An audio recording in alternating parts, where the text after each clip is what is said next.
yeah, it is game day, baby. We don't usually come to you on a game day, but we had to talk to you guys after the trade deadline. There's so much going on in the Sixers fandom. Where were you for the Ricky Council game? We'll find out. Welcome to the Sixers Talk podcast, brought to you by Wilmington University, Wilmu Works, Danny Pommells, Noah Levick, our producer extraordinaire, Ben Berry.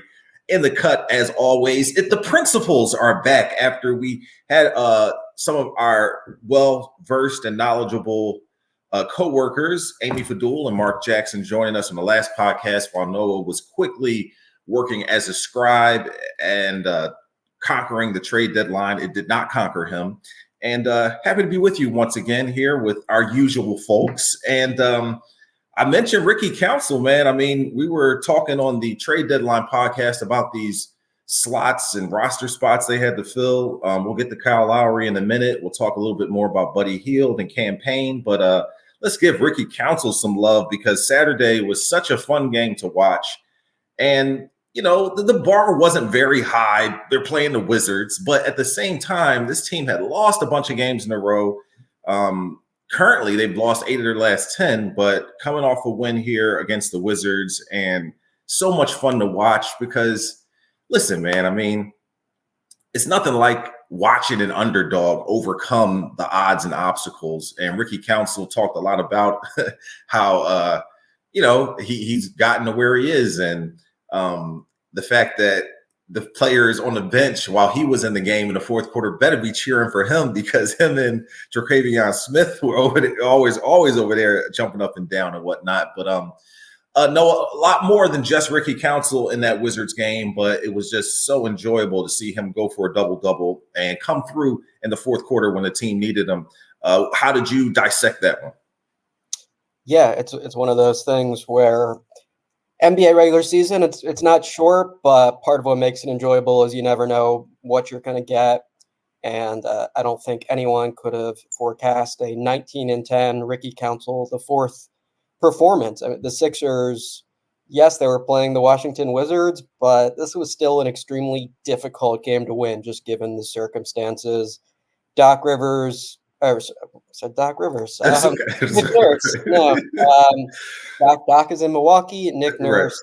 He said, we might use Kenny Lofton Jr. as our backup center because Mo Bamba was out for this game with knee soreness, and the Sixers were just so undermanned. But KJ Martin more than held his own, I think, in small ball backup five sort of opportunities, and still just the 8-man rotation for the Sixers. Ricky Council IV was fantastic, and I think showed the qualities that made him really productive in college, especially as a junior at Arkansas. This was why many people thought he deserved to be drafted. He's so explosive, so powerful. And sure, the dunks stand out and are especially entertaining, but man, I think he's shown in his limited NBA opportunities, his physicality can go up against anyone in this league. He is so strong, has a pretty good knack for drawing fouls, for competing against bigger players. He was really solid in this game defensively as well. I think had an aggressive approach without making any of those classic rookie sort of mistakes and going for bad gambles. And this was his night. Tyrese Maxey and Buddy Hield together for the first time was successful and was certainly intriguing to watch. But Ricky Council IV, I think, is the deserved headliner from the Sixers win, which was, definitely a much needed victory. They've got 2 before the All-Star break. Neither of the opponents for those games are going to be easy to face in the Cavs and the Heat. And I think everyone felt some relief and a lot of satisfaction that they got the job done in DC, thanks largely to Council.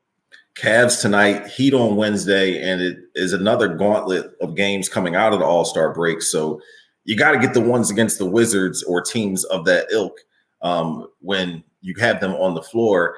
And just since, Ricky Council, great place to start, let's connect a few dots here.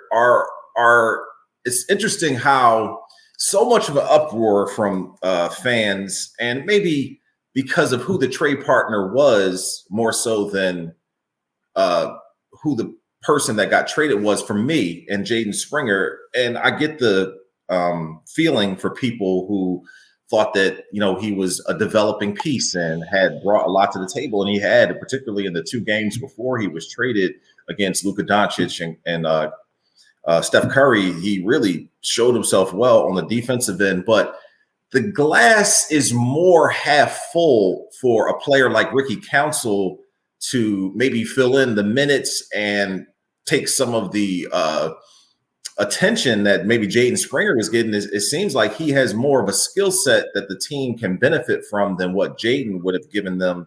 And particularly because Jaden has been here and had time to develop somewhat, where Ricky Council is showing some more promise that maybe Jaden Springer didn't have. Possibly, yeah. It's really interesting. I mean, I think even if Council is successful, the Sixers will still regret it should Jaden Springer go on to great things in the near future. So, particularly for the Celtics at that. Yeah, you can somewhat analyze those separately, and absolutely the threat of him hurting the Sixers in the playoffs or being, a valuable postseason player for a rival, I think that looms, and I think Daryl Morey acknowledged it, and he said it in his mind. It sucks that he feels the Springer move was the right one, but he didn't feel any hesitation about the notion of dealing with a rival. But yeah, as far as Council is concerned, I think it's fair enough if you want to say there's already more there to be encouraged about offensively than with Jaden Springer. The shot was the biggest reason why he went undrafted. I believe he was around 30% over his 3 years in college from long range, hit mid-range jumpers pretty consistently, shot free throws well, but the form was a bit wonky. It's a little shot put-ish. The weight transfer is a little awkward. There seemed to be some weird stuff going on with the guide hand, and I think teams saw those as potential red flags just in this league now, where it's pretty essential to be a two-way guy who can knock down jumpers. So from day one, we heard that Nick Nurse worked closely with Council on trying to tweak that shot and trying to make it more consistent and a more reliable tool for him. And it's still, in my mind, not the prettiest thing to watch. It still has that shot put look to it. But man, he's right around 40% in the G League on good volume, around 6 threes per game. And he, knocks down free throws at a solid rate. And of course, in that matchup against the Wizards, didn't need to do anything productive outside of the paint because he was so darn strong in there. He was so awesome in transition on both ends. And he looked like a guy who you could talk yourself into, not needing to be a fantastic shooter in order to become a valuable NBA player. But Jaden Springer is still younger than Ricky Council IV. So for Council, I think the next year or two are obviously big as far as his development, and still an open question whether there's a future for him long-term in Philly, what sort of opportunities he might get here, etc. But the stock soared up there justifiably after that performance, and I'm really interested to see what's next for him. I think absolutely the fact that as a really sturdily built 6'6" guy, he has these strong, obvious NBA tools on both ends of the court. That's very positive, very encouraging, and definitely not delusional if you forecast a legit NBA future for this guy. I think he gave you a lot of good reasons to believe in him with that performance, and he'd also, I think, tended to be really impressive in garbage time. I believe he had a 17-point fourth quarter in one of these games, and sure, garbage time is garbage time, but didn't have any fluky stuff going on there in DC, where he was playing important and impressive minutes for the Sixers. And one of the things that, intangible wise, that so many people were upset about what the Sixers lost trading Pat Bev to Milwaukee is the energy coming off the bench and bringing juice. And, you mentioned the strength and playing both ends of the floor and his size, and all those things are tangible things you can see. But when you get on the floor and there's some momentum shift, or there's some loose balls that go your way, or, he got that big, kind of up and under over his head fourth quarter basket, it seemed like willpower was like really working in his favor. So you talk about intangibles, and I'm not going to put pressure on the kid to bring that every game like Pat Bev does, but you're looking for, spaces to fill these voids that the Sixers have lost. And it probably isn't going to be one individual that does it. It'll be by committee. So maybe it's a little bit of Ricky Counts, a little bit of campaign, a little bit of somebody else that comes in and brings that energy. But you got to love a kid like him enjoying the time, kind of going through all that he did to get to this point and just playing his part, being the cheerleader on the bench when he needed to be and coming in the game and not being afraid to step up and make a difference. So definitely some encouraging signs. I want to shift back to Friday because this was a really interesting back-to-back. And I want to say weird because, you get Campaign and Buddy Hield in the trade on Thursday. They're in the game Friday. They're playing a back-to-back on Saturday. So that was interesting, Noah. And you can comment on my what I said about Ricky Counts if you want. But seeing Buddy Hield and Campaign want to dive right into the deep end with the Sixers against the Atlanta Hawks and almost pulled off the comeback in a game where I was ready to turn the TV off because of how things were going in the first half. But a weird back-to-back, but maybe something the Sixers can learn from character-wise and build on. You got a bunch of guys. You go into a fight, so to speak. You come out with some bumps and bruises, but as a unit, you've gained something by going through the adversity together in some ways. Yeah. Final thing, I'll just say on council, Nick Nurse commented on how his intensity and focus has been extraordinarily consistent in practices, shoot-arounds, games, and I asked council about where he thinks that comes from, and he said, "I just feel like I'm a dog. Like a lot of people say that they're about it. Like I'm actually about it." And he talked about battling with his siblings growing up. His two brothers, Ricky Council, the second and the third. And he also has a sister who played college basketball. So from a young age, he's sort of just been in that environment where it's constant competition and intensity. And speaking to the intangibles, of course, the skills are very important in NBA basketball, but he has been exemplary so far. When we're looking at the competitiveness and the fire and the energy, and to be seen what's next for him this year. I think this opportunity very much was only available because the Sixers are so injured, but he made the most of it, and will be very interesting to see what's next. But definitely a tough back-to-back for this team, and Campaign and Buddy Hield were thrown right into that fire starting lineup. Both guys played season high in minutes. I think Buddy Hield played 39. I thought both guys, expectedly started slow, had a little trouble figuring out their new teammates, but it didn't take long to see how they can be helpful for this team. Buddy Hield, just that constant motion offensively and the threat that his shot always poses. And I think, early on with the Sixers, you've seen he's a willing passer. He's a guy who can make something happen off closeouts, who can hurt you here and there as a driver. So I think that's been a plus with him thus far. Then Cameron Payne put in a season high 20, and I think was a spark for the Sixers when they were making that second half comeback. Defense was pretty abysmal in that game, and of course you feel the absences, continued with DeAnthony Melton, Nicholas Batum, Joel Embiid, Robert Covington. And the miscommunications were rampant with these new pieces in the fold. But the Sixers, I think, did a lot well in that second half and showed the fighting spirit you'd want. And then I think good to see that carry over to DC and for them actually end up with a victory in that game. Yeah, definitely. And, I don't know if I'm expecting them to have that same kind of competitiveness tonight against the Cavs, considering the opponent. It's going to be tough for them to rally together and have that type of performance against this team.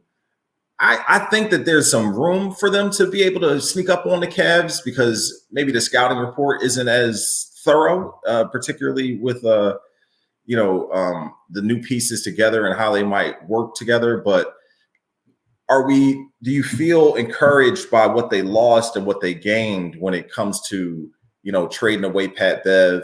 I definitely haven't talked to you about the trade deadline pieces. So I'm curious how you saw that exactly as they lost 3 draft picks in the trade for Buddy Hield, but then got them back in other moves throughout the day. And the upgrade that campaign brings by losing Pat Bev. We'll get to Kyle Lowry in a second, but let's just talk about the trade deadline stuff and how it's played out over these past 2 games from what they lost and what they gained.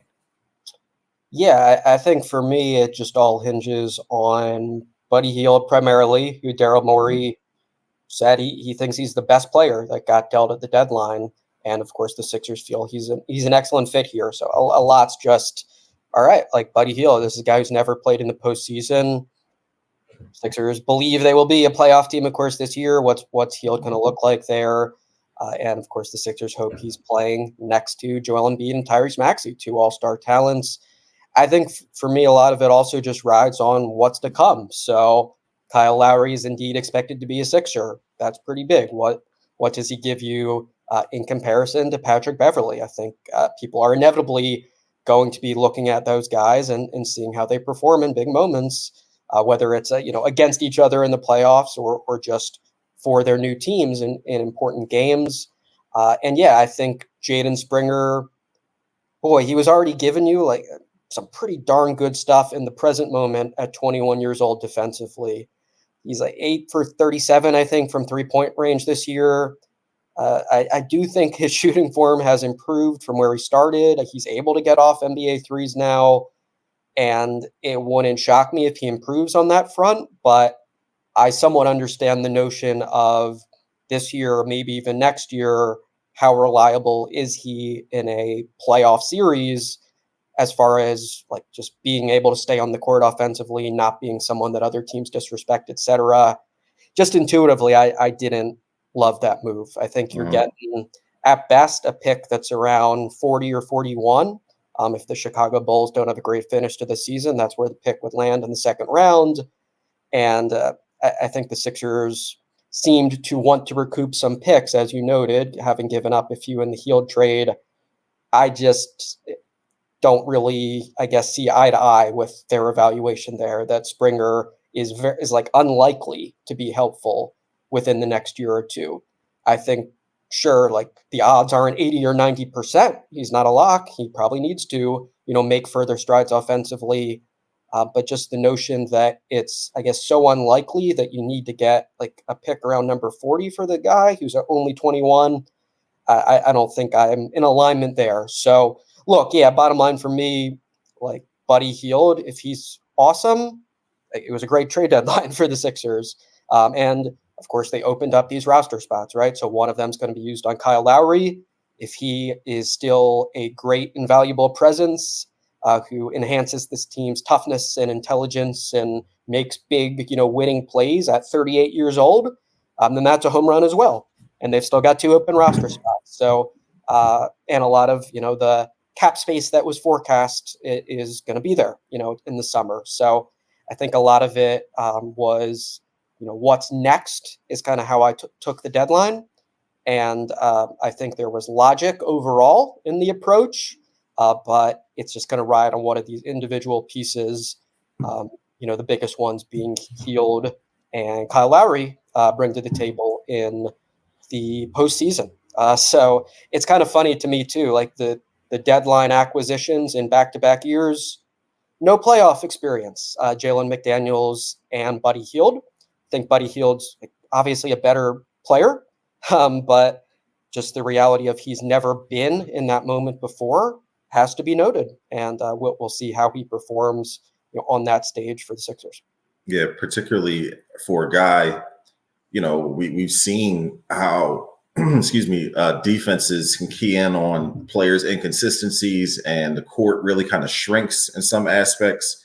And for a guy who's like a volume 3-point shooter, if the shot isn't falling, he's going to have to make up for that in other ways. And the playoff pressure cooker can really bring out all of those inconsistencies about your game or things that you don't do very well. So, I mean, listen, I'm sure it takes a lot of pressure off Tyrese Maxey to have another backcourt mate who defenses can or want to key in on, or someone he knows he can pass the ball to and can sink an open 3 with regularity or more regularity than most. So, Yeah, I mean, really interesting first two games here. Just seeing Buddy Hield's fit here in Philly, and he seems to be very grateful to be here after so many overtures over the years of him almost coming to Philly. But I think it's so funny to get the inside scoop from a guy like TJ McConnell, Lloyd Pierce, who we mentioned, and kind of get. I mean, TJ definitely knows what it's like to be here, so I'm sure TJ gave him the long and the short of it. But do you think the volume 3-point shooting and the Sixers valued that in a way that they should have here at the trade deadline? And do you think that because of the moves that they made here at the deadline indicate that Joel Embiid will be back this season? Or do you feel like they were kind of stocking the shelves to have a reasonable playoff team because he might not be back? I mean, I know what they, evaluated in 4 weeks and stuff like that. I'm just trying to get you to see how you feel, at your core about what Embiid's situation is. Mm-hmm. Yeah, I mean, I think Daryl Morey sounded like very sincere to me when he said they're genuinely hopeful Embiid will be back for the playoffs, but also that that's not a lock. Mm-hmm. Who knows what's next, and it's not 100%, as Morey acknowledged, but that sounded genuinely optimistic to me as far as what their expectations are with Joel Embiid. And I think absolutely, like Buddy Hield next to Embiid, you can reasonably dream about all the ways that that'll be so fun to watch and so fantastic. It's been a while since Embiid has had a shooter of this caliber. I guess Seth Curry would probably be the last guy, Right. but Hield, I think, gives you more variety. Yes, Seth could handle the ball capably and could do some stuff like as a combo guard. But man, Buddy Hield, like his movement and his like subtle relocations and his cutting and the constant reality that defenses always have to know where he is. It's so dangerous and it's so important. And I think that was evident right away for the Sixers.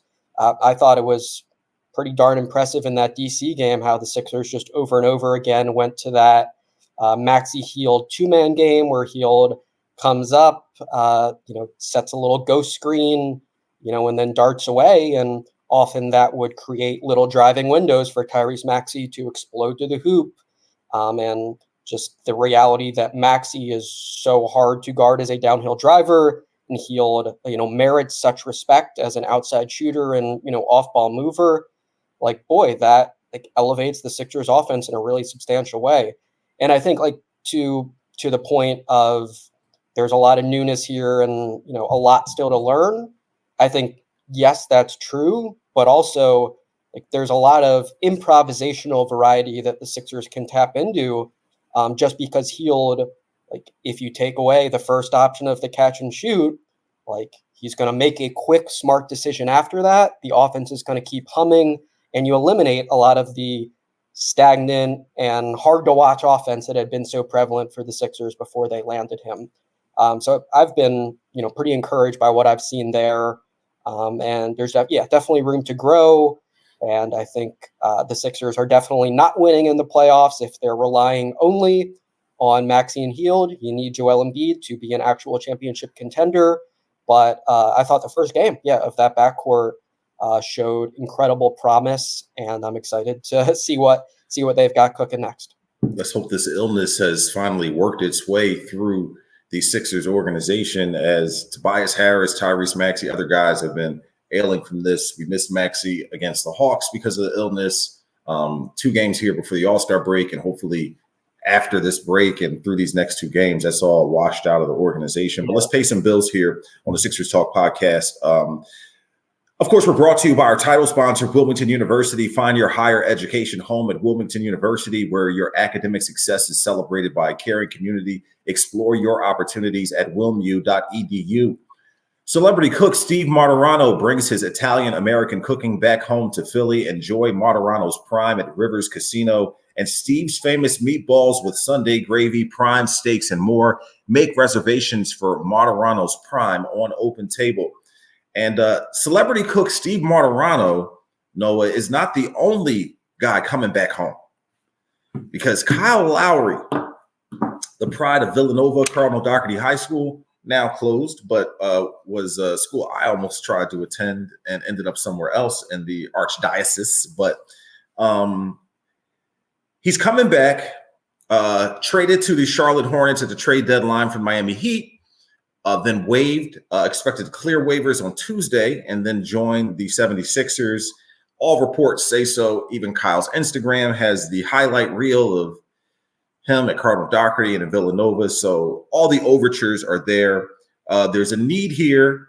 And there's, on the positive side, of course, his connection with Nick Nurse, his playoff experience. He's won a championship with Nick Nurse. He's battle tested and should be one of those pros type of people who kind of hit the ground running and bring an immediate presence to the locker room. On the con side, he's 37 years old, birthday coming up March 25th. And he isn't what he was as a player by any means. Some reports are citing his leadership as the thing that he will bring most of all to the 76ers. How should fans look at Kyle Lowry right now? What should be their expectation of how he should validate the need for the Sixers bringing him in on the buyout market? For me, he's seemingly still capable of playing significant minutes, and many of those being good ones. And I think the Sixers also seem to be banking on that to some extent. As we said, Hield was the primary pickup at the deadline. You also got Payne in the Beverly deal, but Patrick Beverly gone. What is the situation going to look like now at backup point guard? Seems like the answer is going to be a lot of Kyle Lowry. I mean, I think he was close to 30 minutes per game this year with Miami. He shot close to 40% from three, although he had a little, late dip. And he's still like a very tenacious, intelligent defender who I think, knows exactly what Nick Nurse wants on that end of the ball. But no, I don't think he's by any means just here to, get in Joel Embiid's ear and, be PJ Tucker-esque with the, no nonsense locker room approach or anything. I think the Sixers need him to facilitate good offense for their second unit. And I think also it would be a big bonus if he can give them some good minutes alongside Tyrese Maxey. I think certainly like both the point guards of the Sixers, added, at or just after the deadline are better than Patrick Beverly as 3-point shooters. I think Lowry, is very comfortable knocking down open catch and shoot looks, hurting you with the occasional transition pull-up three. And I think, the Sixers will hope that's a key part of his game here. But I don't think this is just let's elevate our team vibe and our team swagger a little bit by bringing the hometown guy in who has connections to our head coach and also our president of basketball operations. I think this is a belief that he is a strong on-court fit here who will give them some benefits in areas they need it. So, all remains to be seen. You never quite know when someone still has it and when it'll fade away as far as, NBA, playoff winning stuff. But Lowry, I think you can't knock the toughness or the savviness or any of those qualities. And you are crossing your fingers that the skills are still intact in a way that'll benefit the Sixers. But yeah, it's pretty wild that his first NBA transaction was way back in 2009 when Daryl Morey landed him in a deal from the Memphis Grizzlies. And I think both Morey and Nurse have obviously great admiration for Kyle Lowry. And I do think it is pretty logical that the Sixers see quite a few ways in which he could help them. But I also think the reality is that's not a lock by any means when you're talking about someone who's 37, who's also been sitting out for 10, 15 games now as he waits for the whole buyout market situation to materialize. And now finally, in the next day or two, we will get that announcement that he's coming to his hometown. And counting tonight's game, Noah, there's only 30 games left in the regular season. Is that enough time for Joel and well, let's leave Joel Embiid out of it. For the Sixers, as they are currently constructed to come together, build something formidable, and then incorporate Joel Embiid back into that, should he heal according to plan, how optimistic should fans be realistically, considering that it doesn't often work out in the way that a team makes a trade like Dikembe Mutombo, and then all of a sudden he's the missing piece that pushes them over the top to get, to the promised land, so to speak. So I bring up the Dikembe Mutombo thing, obviously, because it's something that people can easily relate to and understand from, past Sixers experience. So how optimistic should people be with these new pieces added who do bring something the Sixers lacked, but also there's a real life, tangible gelling and molding that has to happen with what they have now? Yeah, they didn't get anyone as good as Dikembe Mutombo, obviously. Right. So the hope is that, multiple pieces are gelling effectively. And of course, that's a little more challenging. I think it also makes it a little tougher to have great confidence because, boy, it's been a while now since we've seen Nick Batum and DeAnthony Melton, who are borderline integral to this team and make the stars look a lot better, right? Because they fill those little holes and they have those glue guy traits that the Sixers love when they're healthy. We've been hearing, from Nick Nurse that both guys are making progress. Did see both, doing their thing on the court in DC pregame, which I think is, better than not. But I guess the Sixers are really exercising a lot of caution here. They don't want any re-injury. But boy, just tangibly seeing them on the court again with Buddy Hield, eventually with Kyle Lowry, I think then your hopes can rise a little bit as far as this team's ability to mesh well and to start piling up some wins. So I'm a little wait and see on that front. Right. I'm not buying into it's reason for great concern that they're still not back out there. But I think it's fair to say at this point, it's been a while since Melton and Batum have played. Time is running out. Yeah. I mean, 2 games left before the break. So them, being key pieces of this team, I think is essential. I think if they're not healthy and effective in the playoffs as the Sixers currently sit, hard to see them making a lot of noise there, regardless of what happens with Buddy Hield, Cameron Payne, Kyle Lowry, etc. But as you said, Kyle Lowry knows Nick Nurse very well. I think that'll be a plus. I think also Buddy Hield has that intuitive, quick decision, natural offensive style that should help the Sixers score a lot more points than they have been in recent weeks. But if you're looking for, reasons to believe this team's going to go on an amazing surge, I'm not sure I see those quite yet. But I think, yes, in all likelihood, like the stretch of losing 8 of 10, that's probably in the past. But yeah, they will hope that there's a pretty meaningful turnaround. I think for me, I'm not sure I can quite forecast that as things sit, but I think definitely better days are ahead than those we've seen since Joel Embiid went down with his left knee injury. Yeah, a lot of places the Sixers need to get healthy, and Noah's mentioned them all. And just because we saw a lot of them on Friday, and that probably, if everyone is healthy, won't be as much as the case. But Cam Payne, you probably see him playing behind, several of those guards you mentioned. One, if everyone was healthy, behind Melton, behind probably Kyle Lowry, obviously behind Maxey and Beal. And Hield. So what does he bring that you think that the Sixers valued other than, being a better 3-point shooter than Pat Bev? Yeah, I mean, he's a guy that's got big game experience recently. He really came into his own with the Phoenix Suns and learned a lot from his years there with Chris Paul, and isn't scared of the big moments, which Daryl Morey mentioned.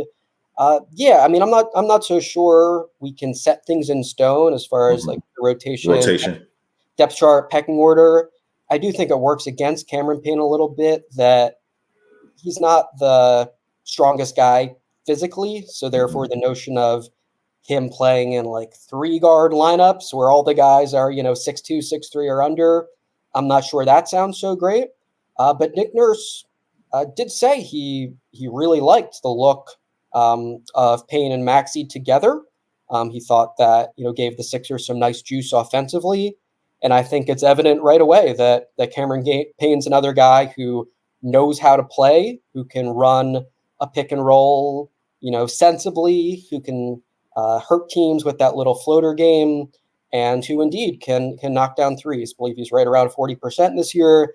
He's going to take the open ones with that unique, side-winding lefty jumper. And hey, like you can't knock their production in recent years. I believe the last 3 or 4 seasons, he's at 38, 39%, and has legit made himself into, a decent outside shooter. And that's a strength of his game at this point. But yeah, I mean, I think with Kyle Lowry about to turn 38 years old, and if he's having a down stretch or he's lost an obvious step or two, the Sixers need to be willing to adapt to those circumstances.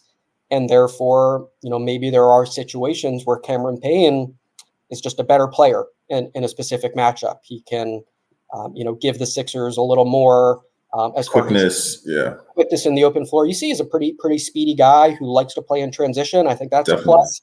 Great handle. Style. Yeah. He's willing to throw those hit-ahead passes.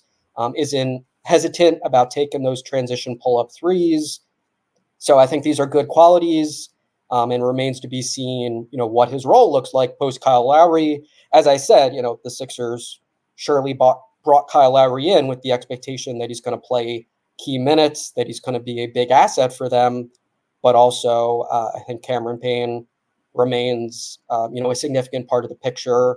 And I think the Sixers will need to be flexible as far as how they handle all those things now with the new guard mix on this team. Hey, you are always a significant part of our picture. We appreciate you tuning in and joining us wherever you get your podcasts. Noah Levick, the Cavs tonight. I assume we'll get your 3 observations after the game. Any other things that you're working on with the current Sixers on the website? Yeah, so it was definitely like busy, interesting night in DC. So Ricky Council IV, there's some more you can read about, his origins and his really impressive performance.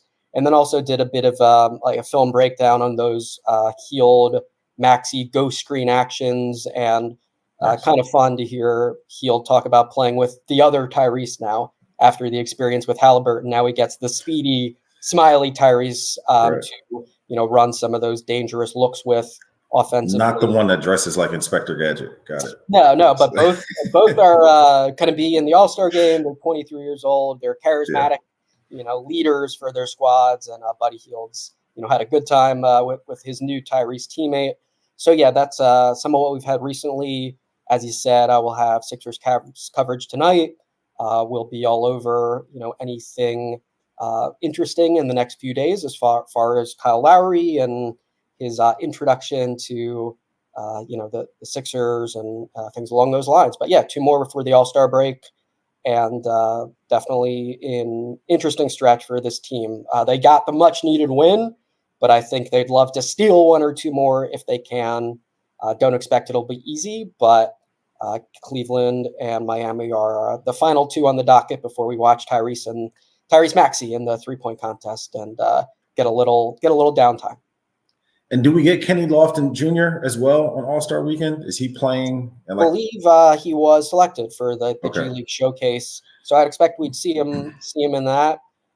Yeah, I honestly felt a little bad for him in the situation in DC where it looked like he was going to play minutes, but KJ Martin was just so good, and the Wizards played a lot of small ball, so he didn't get that chance, which I'm sure would have been intriguing for Sixers fans. But yeah, Kenneth Lofton Jr., I think we'll be featuring. Yeah, I believe that is Saturday afternoon before the 3-point contest, if you want to tune in and get a more extended look at Lofton.